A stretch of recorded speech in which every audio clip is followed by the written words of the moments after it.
University మంచి భవిష్యత్తు కోసం తెలుగు విద్యార్థులు ఇష్టపడే యూనివర్సిటీ. కాల్ 9059052378 9059052379.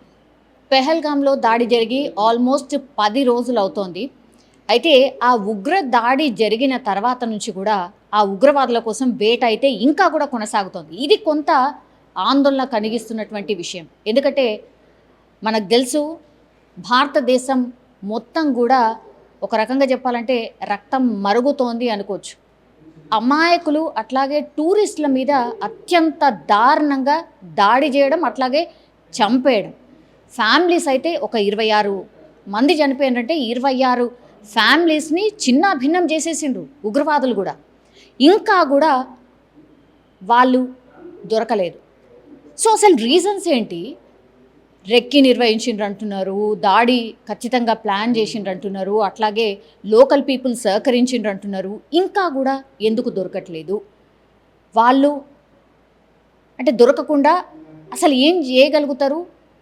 దొరకకుండా ఉండడానికి మరి వాళ్ళ దగ్గర ఈ టెక్నాలజీ ఏమన్నా అందుబాటులో ఉందా? ఇవన్నీ విషయాల గురించి మాట్లాడదాం. మనతో పాటు ఉన్నారు కన్నెగంటి రమేష్ గారు, సిహెచ్ఎస్ఎస్ డైరెక్టర్.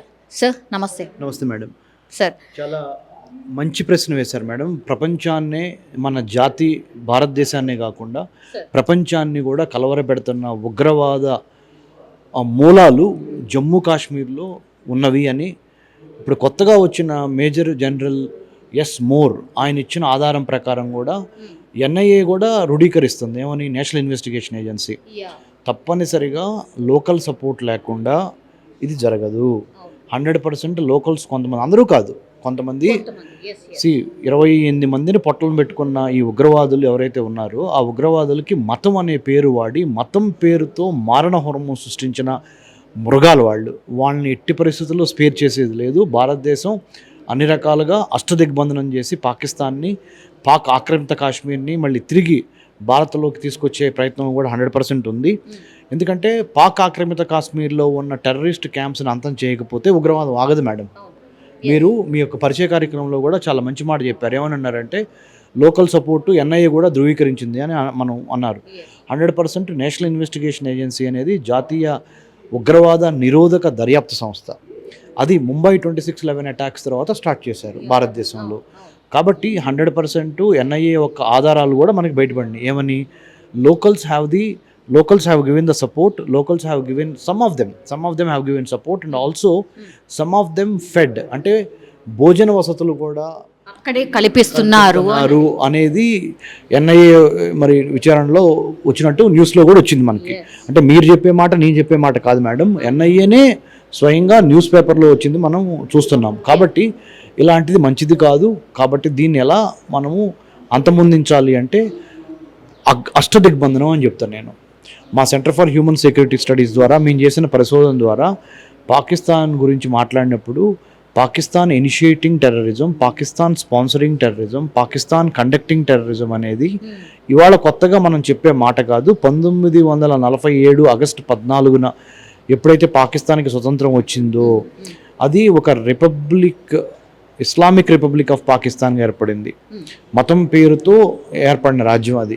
అలా అని ముస్లిమ్స్ అందరూ మంచివాళ్ళు కాదా అంటే no. There are so many good Muslims, there are so many kind hearted Muslims, there are so many Muslims who believe in Islam as a peace, but very few fundamental elements within Islam, very few.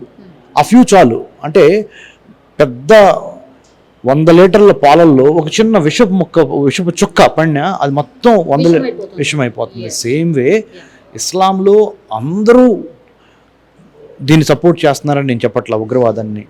Not every Muslim is supporting terrorism, but few of the fundamental elements, extremist elements in Islam, they are misrepresenting Quran, they are misguiding Quran and followers. They are brain washing some of the people and making them as a trying to resort to this kind of violence.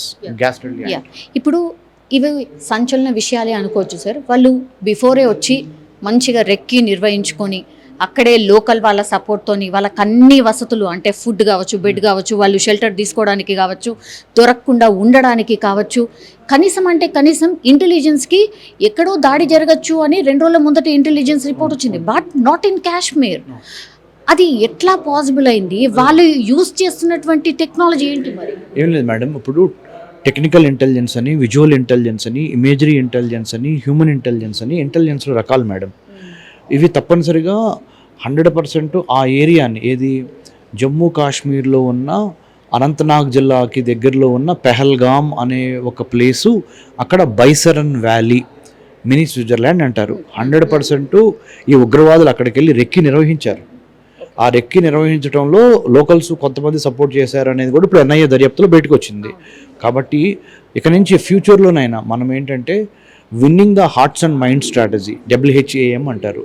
అంటే locals యొక్క మనసులు హృదయాలు గెలవగలగాలి, వాళ్ళకి ఆర్థిక స్వావలంబన ఇచ్చి self రిలయంట్గా dependent కాకుండా వేరే మీద వాళ్ళకి ఉపాధి కల్పించడానికి మోదీ ప్రభుత్వం ఏం చేసిందంటే టూరిజం అక్కడ డెవలప్ చేస్తే కాశ్మీర్లో ఉన్న పేద ప్రజలకి, ముఖ్యంగా అన్నమో రామచంద్ర అన్న వాళ్ళకి ఈ యొక్క టూరిజం మూలాన ఎకనామిక్గా బలవంతులు అవుతారు.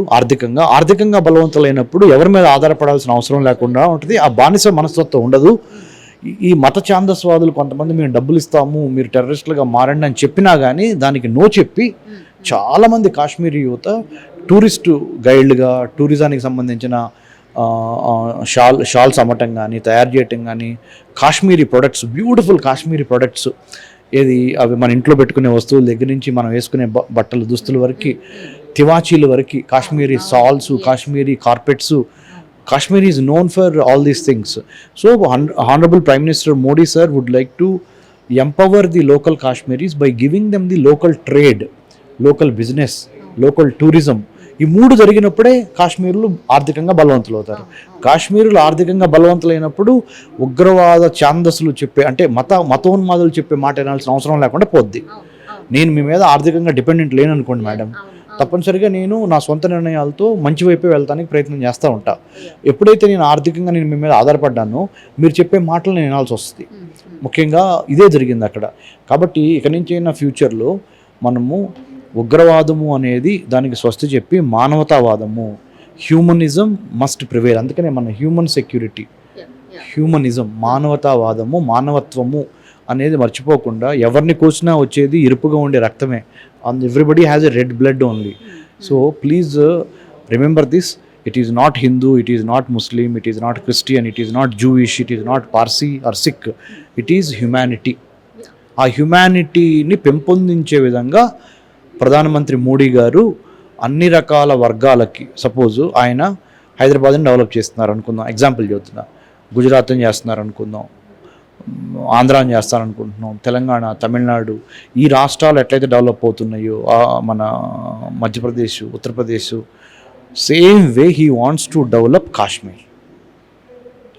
ట్రేడ్, టెక్నాలజీ, టూరిజం అనే వాటి మీద డెవలప్ అయితే ఆటోమేటిక్గా టెర్రరిజం తగ్గుద్ది అనేది మన ఆలోచన. ఈ ఆలోచనకి గండి కొట్టే విధంగా మళ్ళీ ఉగ్రవాదాన్ని నింపి, మళ్ళీ భిన్న మతాల మధ్య మిస్అండర్స్టాండింగ్స్ తీసుకొచ్చి, పరమత సహనం కలిగి ఉన్న దేశం మంది, అంటే రిలీజియస్ టాలరెన్స్, దానికి విఘాతం కలిగించే విధంగా ప్రవర్తిస్తున్నారు. సో దాన్ని మనము అర్థం చేసుకొని, ఈ మైండ్ గేమ్ని, ఈ సైకలాజికల్ గేమ్ ఎదుటివాడు ఆడుతున్నాడు, దాన్ని మనం అర్థం చేసుకొని దాన్ని తిప్పికొట్టే విధంగా ఇప్పటికైనా హిందూ, ముస్లిం, ఇస్సయ, జూయిష్, పార్సీ, సిక్ అందరం కలిసి, ఈ 5 ఏళ్ళు కలిస్తేనే ఒక శక్తి, అందరం కలిసి తప్పనిసరిగా ఉగ్రవాదులకి, తీవ్రవాదానికి బుద్ధి చెప్పి, పాకిస్తాన్కి కూడా గుణపాఠం నేర్పించి, 3323 కిలోమీటర్లు పాకిస్తాన్తో మనకి ల్యాండ్ బోర్డర్ ఉంది మేడం. అందుట్లో 740 కిలోమీటర్లు మనకి LOC అంటారు, line of control. So Pak ఆక్రమిత కాశ్మీర్కి, మన జమ్మూ కాశ్మీర్, లదాఖ్కి సంబంధించి ఈ 740 కిలోమీటర్ల LOCని కాపాడుకుంటా, 3323 కిలోమీటర్ల total land boundary between India పాకిస్తాన్ని కాపాడుకుంటూ, ఇండియా పాకిస్తాన్ మధ్య ల్యాండ్ బౌండరీని కాపాడుకుంటా మనం ఇప్పుడు పాకిస్తాన్ని అష్టదిగ్బంధనంలో పెట్టాలి మేడం. అంటే సముద్ర మార్గం ద్వారా, రవాణా మార్గం ద్వారా, రోడ్డు మార్గం ద్వారా, పొలిటికల్గా, ఆర్థికంగా, అంటే ఎకనామిక్గా, డిప్లొమాటిక్గా, దౌత్యపరంగా, డిప్లొమాటిక్ అంటే దౌత్యపరంగా అన్ని రకాలుగా ముప్పెట దాడి చేసి వాళ్ళకి సరైన బుద్ధి చెప్పాల్సిన సమయం వచ్చేసింది. ప్రపంచ దేశాలు కూడా ఇంక్లూడింగ్ ఇస్లామిక్ కంట్రీ, అంటే మక్కా మదీనా హెడ్ క్వార్టర్స్ ఎక్కడున్నాయి? సౌదీ అరేబియాలో ఉన్నాయి, పవిత్ర స్థలం ముస్లిమ్స్కి. ఆ సౌదీ అరేబియా రాజు కూడా ప్రధానమంత్రి మోడీ గారికి సపోర్ట్గా ఉన్నారు. వాళ్ళే చెబుతున్నారు ఇలాంటి వాళ్ళని అసలు క్షమించొద్దు అని.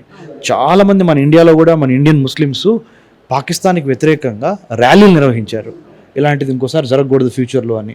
First time in the history where all the Muslims, most of the Muslims, 90% of the Muslims are in favour of India, Bharat, Hindustan and Modi. Because what the terrorists have done in the name of religion, killing innocent people, tourists.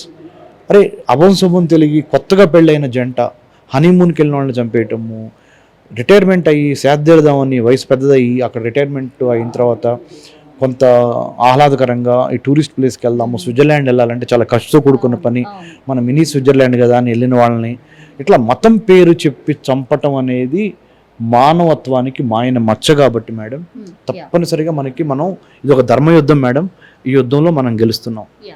ఇంకోటి ఏంటంటే sir, this is my last question sir, NIA అధికారులకు కూడా దొరకనంతగా ఈ ఉగ్రవాదులు use చేసిన phones ఏంటి sir? అంటే కనీసం క్లూజ్ అసలు ఏమీ కూడా దొరకకుండా ఎట్లా ఉండగలుగుతున్నారు మేడం? మన నార్మల్ మొబైల్ ఫోన్స్ అయితే ఇంటర్సెప్షన్ జరుగుద్దని, అంటే దొరుకుద్దని కాల్ డేటా రికార్డ్ చేయొచ్చు, లేకపోతే ఇంటర్సెప్షన్ చేయొచ్చు మామూలు మొబైల్స్ అయితే.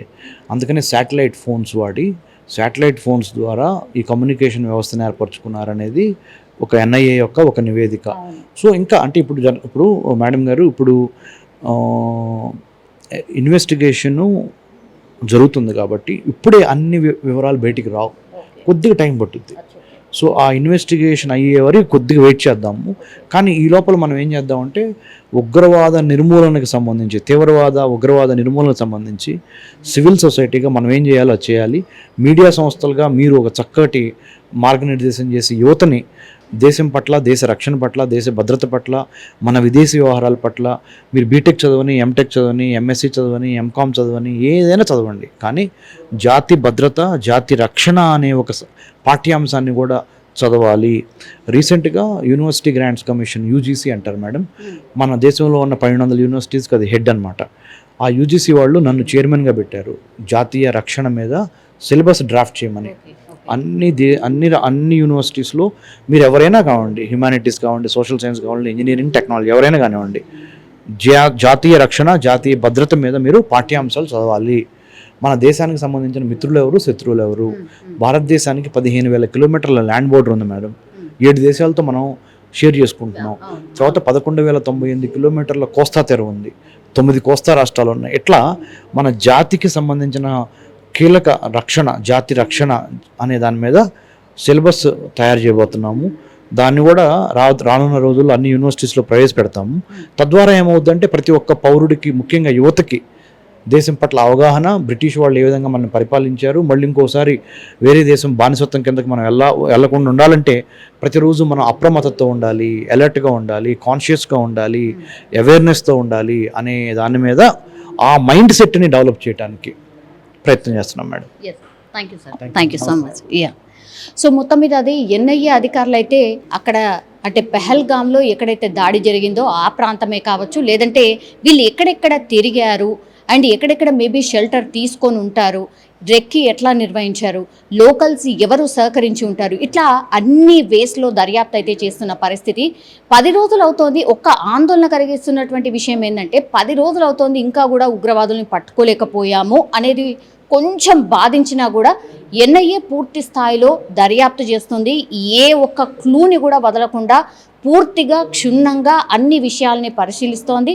అట్లాగే ఇంకోవైపు కూడా ఉగ్రవాదుల వేట కొనసాగుతున్నటువంటి సిచ్యువేషన్ అయితే కనిపిస్తోంది. ప్రస్తుతం అయితే ఎన్ఐఏ దర్యాప్తు అనుకోండి, ఎన్ఐఏకి సంబంధించి ఏదైతే యాక్టివిటీ నడుస్తుందో దానికి సంబంధించిన అప్డేట్స్ ఇవే. నిజంగా ప్రస్తుతం ఉన్నటువంటి సమాజం దేనికి ప్రయారిటీ ఇస్తుంది? ఆర్థిక సంబంధాల చుట్టూ మాత్రమే తిరుగుతుంది. మళ్ళీ ఎన్నికలంగానే చాలా విరక్తి కలుగుతాను. మంచి అనిపిస్తుంది కదా, లేడీస్ కూడా ఛాలెంజింగ్ జాబ్స్ చేసినప్పుడు చాలా బాగుంటది. ట్రాఫిక్ అసిస్టెంట్స్ గా నియమించిన ట్రాన్స్జెండర్స్ అందరితో సాల్యూట్ చేయించుకుంటున్నారు. ఫుడ్ డెలివరీ ఇవ్వటానికి వెళ్ళినటువంటి డెలివరీ బాయ్ అనిల్ పై కళ్ళ ముందు